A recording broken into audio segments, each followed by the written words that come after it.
Dad tricked the courts into giving him custody of us, then manipulated my brother into believing that what he was doing to him was normal. So I secretly contacted Mom and begged her for help. She told me she was coming until I realized she was into it too. I was 12 years old when I walked in on my dad cornering my younger brother Jeffrey. His shirt was off and he was undoing his belt buckle. Just 30 minutes ago, he put me to bed early saying Jeffrey needed help with a school project and I couldn't distract them. I remember quietly tiptoeing back out of the room before grabbing my cell phone to call my mom. She'd been divorced with Dad for 2 years by this point. Dad had forced me and Jeffrey to lie in court about her laying hands on us, and the second he got custody, he forbade us with any contact from her. This wasn't my first time speaking with her, though. We'd maintained regular contact, mainly because me and Jeffrey were so scared of Dad, and she seemed like the only safety net we had. The problem was, Mom was no saint either. Yeah, she loved us, but immediately after losing in court, she left for some rich dude in Brazil and never texted us first. This was different, though. I remember pleading for her to pick up, and thankfully she did. I wasted no time telling her what was happening on the other side of that wall, even making sure I left enough quiet time so the phone could pick up Dad's grunting and Jeffrey's muffled sobs. I remember Mom going quiet, and then she started crying. Real, genuine, angry tears. Not again were the only words she managed to get out. What do you mean, not again, Mom? I quietly asked. Your dad, sweetie, I'll explain later. That she hung up the line, and at that exact moment is when my bedroom door creaked open. It was Dad, walking and now limping and broken, sobbing Jeffrey into bed. I remember my heart in my chest, planting my head down into the pillow so fast, hoping he hadn't noticed or heard me talking to Mom. Thankfully, he hadn't. He put Jeffrey to bed before giving him what sounded like a soft kiss on the cheek and telling him he did good today. After he left the room, I waited a little. Just until Jeffrey stopped full-on crying before placing my hand on his shoulder, I told him I saw. Please don't tell anyone, he shot back. My brain malfunctioned. What do you mean, don't tell anyone? Dad said if someone found out I'd be in big trouble, they'd put me in jail. My heart shattered immediately. I reassured him that he wouldn't be in trouble. I told him that what Dad was doing was wrong, that we needed to tell someone. He looked at me like I had just broken his world. So it's not my fault when he takes me into the bathroom? My heart shattered even more. I told him no, and right then is when my mom texted me back. She had sent me a screenshot of her booked flight tickets. She was coming back. The very next day, I tried my best to act like nothing was wrong. I greeted Dad in the morning, watched him make my cereal, then pretended like I wasn't disgusted when he told me to go to school. Remember being in school when Mom called me? I've just landed. I remember feeling genuine hope. I asked her to please come over around 6. That's roughly when Dad would be heading out for the bar. She told me no problem. She said she'd be there on the dot. I ended up at home an hour early after skipping my final class, and when I walked in, I found Dad lounging around shirtless, claiming it was just too hot. It was 67 degrees. I remember asking where Jeffrey was. I had something cool to show him, and his face just flashed. He told me to just go upstairs, and he'd get Jeffrey shortly. Sure enough, he did, and when I saw Jeffrey and Dad left, I explained everything to him. How Mom was coming, how we were going to help him, how there was nothing that would stop us from getting justice. I saw him involuntarily flinch when I mentioned Mom. He looked like he went to say something, but I cut him off and told him it was okay. She would help us. He kinda just went quiet. I figured it was just fear. At 6, as expected, Dad started getting ready for the bar. Me and Jeffrey were sitting in our room sweating, waiting for the doorbell to ring. Mom was about to come in and save us, only she never did. 6.05, then 6.1. For some reason, Dad hadn't left yet, and Mom was nowhere to be found. I started calling her at 12 minutes past, but she wouldn't answer. That's when at 6.15, our bedroom door burst open. It was Dad. Kids, come down to the living room, he said in the stone-cold tone that made me wonder if he knew. He sat us both down on the couch before going to get himself a beer out of the fridge. I've decided not to go to the bar tonight, he said, sitting right beside Jeffrey, his hand lingering way too close to his back. There's something interesting I've recently heard. I started audibly sweating, begging Mom would just show up and save us. But instead of that, I felt Dad's voice getting closer to my face. There's something you've been. Little Missy and I don't like it. His hands now went onto my thigh and started spidering up and up. I tried to turn my face away from his, but he grabbed it and forced me to look him in the eyes. You've been talking to Mommy, haven't you? My heart sank. He was onto me. I started wondering if he did something to her. But before I even could, he said something that broke my entire world. If you really think she's going to help you, there's something you should know about your mom. That's when he pulled up an audio recording of them from years ago, discussing the terms of their divorce. He would get to keep the kids and do to us whatever he wanted, and in return her partner in Brazil would send him $100,000. She's not coming. The recording kept playing on repeat. Dad's thumb hovered over the pause button, but never pressed it. My mother's voice filled the room, negotiating away our lives like we were property. The $100,000 echoed in my ears. Jeffrey's breathing got faster beside me, turning into wheezes. Dad finally slammed the laptop shut. His hand squeezed my thigh harder before releasing. He stood up and stretched, acting like he'd just shown us vacation photos instead of proof that our mother sold us. He walked to the kitchen and opened the fridge again. The beer bottles clinked as he moved them around. Jeffrey stayed frozen on the couch, his whole body trembling. I reached for his hand, but he pulled away. Dad came back with ingredients in his arms: pasta, sauce, vegetables. He dumped them on the counter and turned to us. His face had that fake, pleasant expression that made my skin crawl. We both stood without being told. In the kitchen, Dad positioned himself behind me at the stove. He handed me the wooden spoon and pressed against my back. His breathing matched the rhythm I'd heard through Jeffrey's door earlier. Slow, deliberate, controlled. The pasta water started boiling. Steam rose between us. Dad's hand covered mine on the spoon, guiding the stirring motion. His other hand rested on my hip. Jeffrey stood at the counter cutting vegetables, his movements mechanical. Spoon slipped from my grip and clattered on the floor. I jerked away and the words exploded out before I could stop them. Dad stepped back calmly. He picked up the spoon and washed it in the sink. He turned to Jeffrey with that concerned parent face he'd perfected. Jeffrey nodded slowly, not meeting my eyes. The words stung worse than any slap. The doorbell rang. Dad's whole body tensed. He wiped his hands on a dish towel and walked to the door. Through the kitchen doorway, I saw Mrs. Chen from next door. Her daughter Catherine stood beside her in pajamas, clutching a stuffed rabbit. Mrs. Chen's hands twisted together as she explained. Emergency at her sister's house. No time to find regular babysitter. Would I please watch Catherine for just 2 hours? She'd pay double the usual rate. Dad's face transformed into helpful neighbor mode. Of course I could help. What were neighbors for? Called me to the door, his hand finding my shoulder and squeezing just enough to hurt. I looked at Jeffrey still in the kitchen, then at Catherine's scared face, then at Mrs. Chen's desperate eyes. The choice wasn't really a choice. Mrs. Chen hugged me tight before leaving. Dad's smile never wavered as he watched us go. At the door, his hand brushed his belt buckle, the same spot he'd been touching when I found him with Jeffrey. Catherine's house smelled like lavender and home cooking. She showed me her new coloring books while I set up her dinner. My hands shook as I made her mac and cheese. Hours? Jeffrey alone with Dad for 2 hours. Catherine asked why I looked sad. I forced a smile and told her I was just tired. We colored pictures of butterflies and rainbows while my mind stayed in that house next door. Mrs. Chen had left her laptop open on the kitchen counter. A Facebook page showed on the screen. Some neighborhood group. Dad's profile picture smiled from a recent post about the challenges of single fatherhood. Dozens of heart reactions and supportive comments filled the thread. Mentioned Mom while Catherine colored. Just casual, like wondering if she might visit soon. Catherine looked up with those big eyes kids have. Mrs. Chen had posted in the group too, praising Dad for his dedication. Always home with the kids. Never going out anymore. Such a devoted father. The timestamp showed just the morning. My phone buzzed 3 times in quick succession. The first text came from Mrs. Chen. Traffic accident blocking the highway. Would need another hour at least. So sorry. Pay triple. The second came from Jeffrey. Just 2 words that made my chest tight. The third showed an unknown number. No area code I recognized. The message made me drop the phone. Catherine asked if I was okay. I picked up the phone with trembling fingers and read it again. Someone knew. Someone was watching. But who? Texted Mrs. Chen back that it was fine. Take her time. Then I grabbed Catherine's hand. We were going for a walk, right now. She protested about her coloring, but I promised ice cream. The sidewalk stretched between the 2 houses. Each step felt like crossing an ocean. Catherine skipped beside me, chattering about her favorite flavors. My eyes stayed fixed on our front door. Mrs. Chen's car pulled up just as we reached the porch. She jumped out, apologizing and pressing money into my hand. Her face changed when she saw mine. Concerned neighbor look everyone got around me lately. She asked if everything was all right if I needed to talk. Her hand touched my forehead like checking for fever. Behind her, Catherine tugged on her mom's sleeve, whining about the promised ice cream that never came. The front door opened. Dad stood there in fresh clothes, his face red and panicked. Real panic, not the fake kind. His hands shook as he gestured wildly. Mrs. Chen immediately switched to comfort mode. Put her arm around Dad's shoulders and guided him inside. I followed, Catherine still attached to her mother's hand. Dad's phone sat on the coffee table. The unknown number displayed on the screen. He kept pointing at it, his words tumbling over each other about threats and destroying our family. Tears actually formed in his eyes. Mrs. Chen made soothing noises. She'd seen this before, she said. After divorces, sometimes unstable ex-spouses make threats. He considered a restraining order. Jeffrey appeared in the hallway. His hair was damp like he'd just showered. He walked carefully to Dad's side and put his small hand on Dad's arm. Dad's fingers immediately covered Jeffrey's, possessive and protective at once. Jeffrey's voice came out steady and clear. He looked right at Mrs. Chen as he spoke. Dad had been teaching him important things, private things between fathers and sons. Nothing wrong with that, right? Mrs. Chen smiled and ruffled Jeffrey's hair. Of course not. Fathers needed to guide their sons. Such a mature young man. Dad must be so proud. My eyes caught movement near the coat rack. Dad's jacket hung there. The same one he'd worn earlier. Something glinted in the pocket. Metal catching the light. Mom's car keys. The purple butterfly keychain I'd bought her for Mother's Day 3 years ago. Right there in Dad's pocket. My body moved before my brain caught up. I lunged across the room, reaching for the jacket. Dad's tears stopped instantly. Mrs. Chen's arms wrapped around me from behind. Surprisingly strong, Catherine started crying.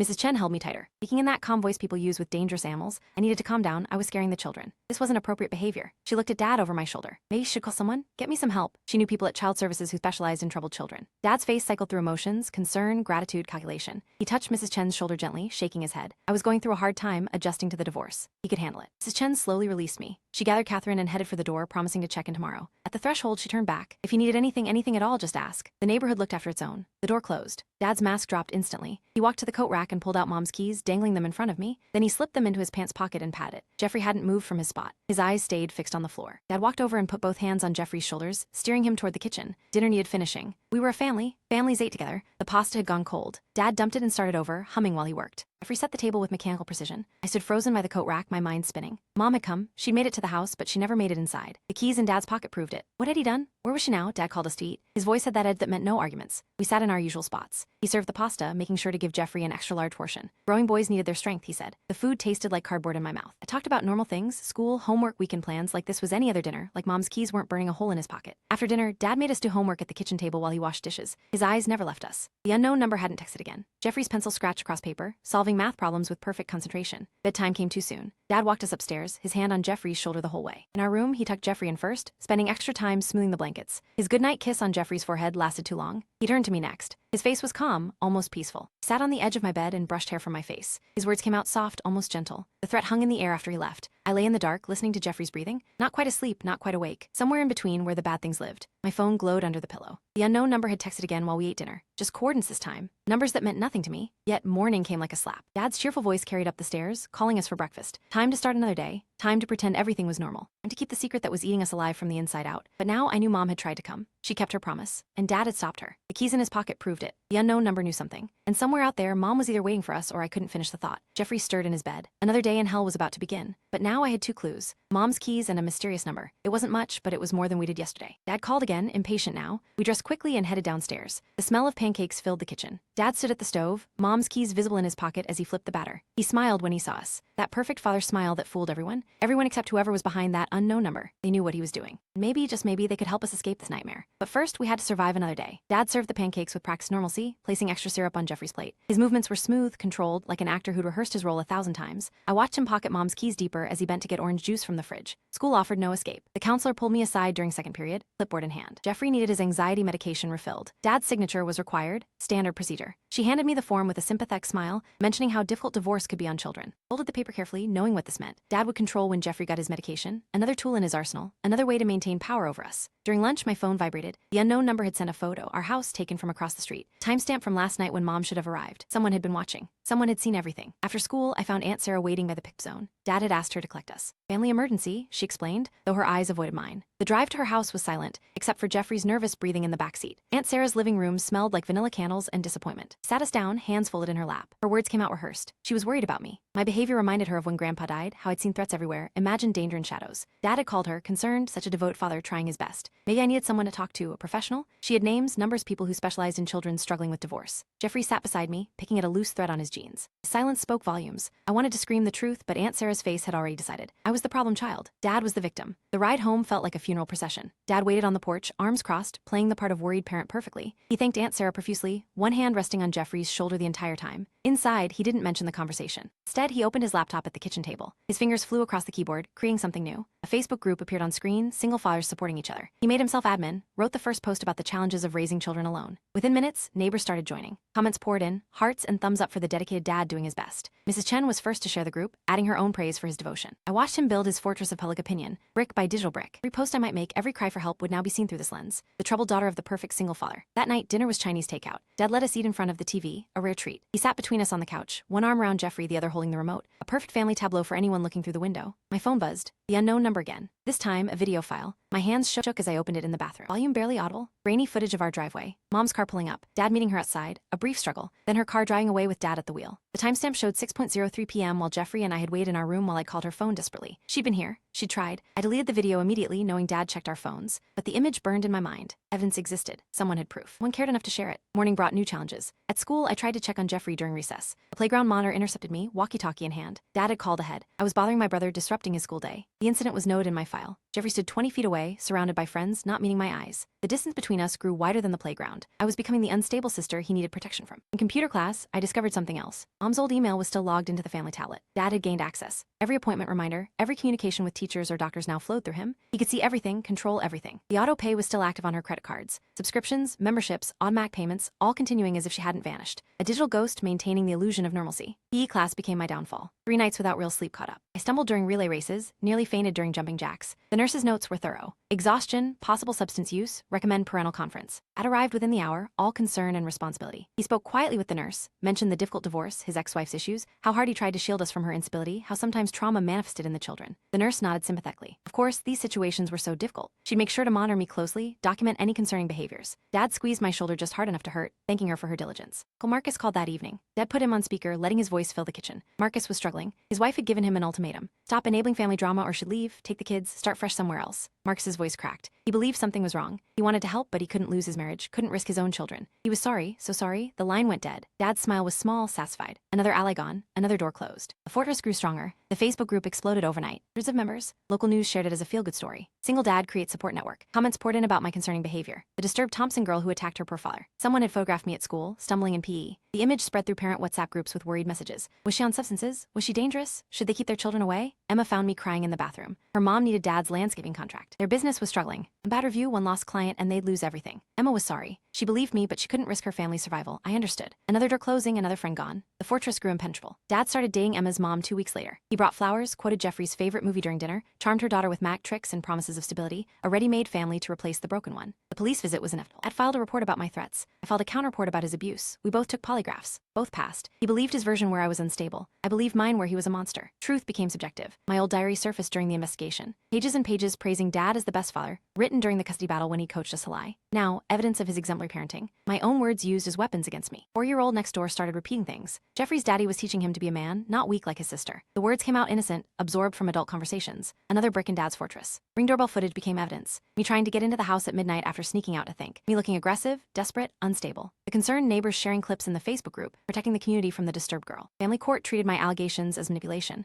A desperate attempt to get sent to mom in Brazil. The judge's notes were clear. No evidence of abuse. Clear evidence of behavioral problems. Recommend maintaining current custody arrangement. I discovered mom's Netflix account still active. The viewing history showed Dad's recent watches, father-daughter bonding videos, parenting difficult children, managing behavioral issues, billing evidence of his dedication. The autocomplete revealed mom's last searches, emergency custody lawyers, domestic violence resources, how to document abuse. She'd been billing a case. She'd been fighting back, then she vanished. Dad's new girlfriend posted constantly, blending families, fresh starts, photos of her wearing mom's abandoned jewelry, standing in mom's kitchen, sleeping in mom's bed, erasing her existence post by post. The school therapist had no choice. My statements about wanting Dad gone forever were concerning. Mandatory reporting required action. Another file, another mark against me, another brick in the fortress. Tried recording Dad secretly. The phone's notification gave me away. He smiled, knowing I was desperate enough to try, paranoid enough to need proof, unstable enough to violate privacy. The recording showed only his calm demeanor and my aggressive accusations. Jeffrey's therapy appointments became torture. Dad scheduled them specifically so I had to wait with him. An hour alone together each week, him reading newspapers, me counting ceiling tiles, both pretending the other didn't exist. Mrs. Chen received an anonymous complaint about her daycare license. Violations that could shut her down. She had 3 kids to feed, a mortgage to pay. She couldn't testify about the keys, couldn't risk her family's survival. Another witness gone. I found Dad in mom's old bedroom one morning, wearing her abandoned robe. The fabric still held her perfume faintly. He didn't acknowledge me watching, just continued making the bed, humming her favorite song. The offer came during one of our forced wake sessions. He'd forget the recent accusations, drop the behavioral complaints. Let me finish school in peace. All I had to do was stop. Stop asking about mom. Stop making waves. Stop fighting. I refused. His response was measured. I didn't care about Jeffrey. Didn't care about keeping our family together. Selfish, just like mom. The words hit exactly where he aimed them. Then everything shifted. I found mom's old phone hidden in my jewelry box. The recording wasn't from Dad's phone. She'd recorded it herself. The background noise was different. The angle wrong. She'd been documenting. Building evidence. Cloud account password was Jeffrey's birthday. Inside, years of documentation, concerns about Dad's behavior, photos of bruises, recordings of threats. She'd been fighting longer than we knew, trying to save us without revealing her hand. Her help for Dad wasn't what he claimed. Payment records showed therapy bills, treatment for inappropriate urges. She tried to fix him, tried to save the marriage, tried to protect us while staying close. Grandma arrived unexpected one afternoon. Dad's mother torn between loyalty and truth. She'd seen things, suspected worse. But these were her only grandchildren, her only remaining family. The choice was impossible. She chose supervised visits, limited access, neutral ground. It meant I couldn't search mom's old room, couldn't access potential evidence. It also meant I couldn't be alone with Jeffrey at her house. Small victories. In a losing war, I befriended Dad's girlfriend's daughter sleepovers, became reconnaissance missions access to their house. To Dad's computer to the life he was building on mom's erasure, each visit gathering intelligence. The grocery store encounter was planned. I knew the girlfriend shopped Tuesday mornings mentioned mom's surprise visit plans. Casually, by the serial watched her face change, saw the doubt creep and planted seeds of suspicion. The cloud files revealed more history Jeffrey. As a toddler behavioral changes, Dad explained away mom's growing concern her attempts to get help the system failing her. At every turn years of fighting. Shadows, mom's divorce lawyer emerged from nowhere. The $100,000 with stolen marital assets. He wanted it back, would sue for it. Court dates and legal fees drained my college fund while Dad used mom's credit cards freely. Jeffrey's emergency therapy session happened during my SATs. I couldn't be there, couldn't support him. The absence was noted. Negligent guardian. Another mark in my file, another brick in Dad's fortress. The coffee shop confrontation was public. Messy. The teenage barista called security while customers filmed. Another video for the Facebook group. More evidence of my instability, more sympathy for the struggling single father. My after-school job ended quickly. Too much drama, too much risk, bad for business. Owner apologized while handing me final wages. Dad's girlfriend's daughter started the next week. Another door closed. Grandma's basement became my refuge. Sleeping bag on concrete. Boxes of Christmas decorations for company. While upstairs, Dad renovated mom's craft room, created Jeffrey's special space, erased another piece of her. Grandma begged me one night, let mom rest in peace. Stop destroying the family. Stop hurting everyone. Her tears were real. The pain genuine. I was tearing apart what remained, but I couldn't stop. Not when Jeffrey still lived there. Emma's mom got suspended from work. Relationship with a client under investigation. Their finances crumbled. Emma stopped talking to me at school. Her eyes accused me of destroying her family too. Collateral damage in my war. I kept going. What choice did I have? Every family I touched fell apart. Every person who helped got hurt. But Jeffrey was still trapped, still in danger, still needed saving. Jeffrey asked the question during one of our rare moments alone. What if Dad was telling the truth? What if mom had abandoned us? His doubt was genuine. The manipulation so complete he couldn't see the chains. I admitted the truth publicly. Yes, I lied during custody hearings. Yes, I I'd said mom hit us when she hadn't. The admission was meant to build credibility. Instead, it destroyed what little remained. Proof I was a liar. Always had been. Evidence of my failures surfaced. Jeffrey's earlier behavioral changes I'd missed. Bedwetting I'd ignored. Signs I'd overlooked while living my own life. Why hadn't I seen? Why hadn't I protected him sooner? The emergency custody hearing got moved up. I need 2 hours notice. My lawyer was out of town. Dad's team ready and waiting. The system working against us again. Time running out. Dad's testimony was compelling. He genuinely believed he was preparing Jeffrey for a harsh world. His own father's abuse had shaped him, made him strong. He was passing on survival skills. Love mixed with trauma and a toxic generational cocktail. I had to reveal mom's mental health struggles, her anxiety, her depression, the therapy bills. Private medical information splashed across court documents, breaking promises to keep her secrets. Becoming someone I didn't recognize, the strategic manipulator emerged, matching Dad's tactics, playing his games. The honest 12-year-old was gone, replaced by someone harder. Someone willing to befriend a receptionist to access therapy notes. Someone Dad had created. Small victories felt hollow, supervised visits granted, protection orders filed. But Dad still walked free, still maintained innocence, still had supporters. The fortress cracked but didn't crumble. We both cried at mom's missing person poster. Different reasons, different grief, but real tears. The photo was from her birthday last year, smiling, aware of what was coming. Hope frozen in time. Dad's counterclaim gained traction. I was obsessed with Jeffrey, unhealthily attached, projecting my own issues. The evaluator took notes, considered possibilities. Truth became malleable. Everything hinged on finding mom. Without her testimony, evidence meant nothing. Without her body, hope remained. Without answers, we stayed trapped in limbo, waiting for resolution that might never come. The Brazilian lover's voice came through mom's emergency contact list. I'd memorized the number from her cloud account, dialing from a burner phone at the library. His accent was thick. He confirmed what I'd suspected mom had contacted him that night, frantic about getting us out. She promised to meet him at the airport. Never showed he revealed more mom had been documenting Dad's behavior for months,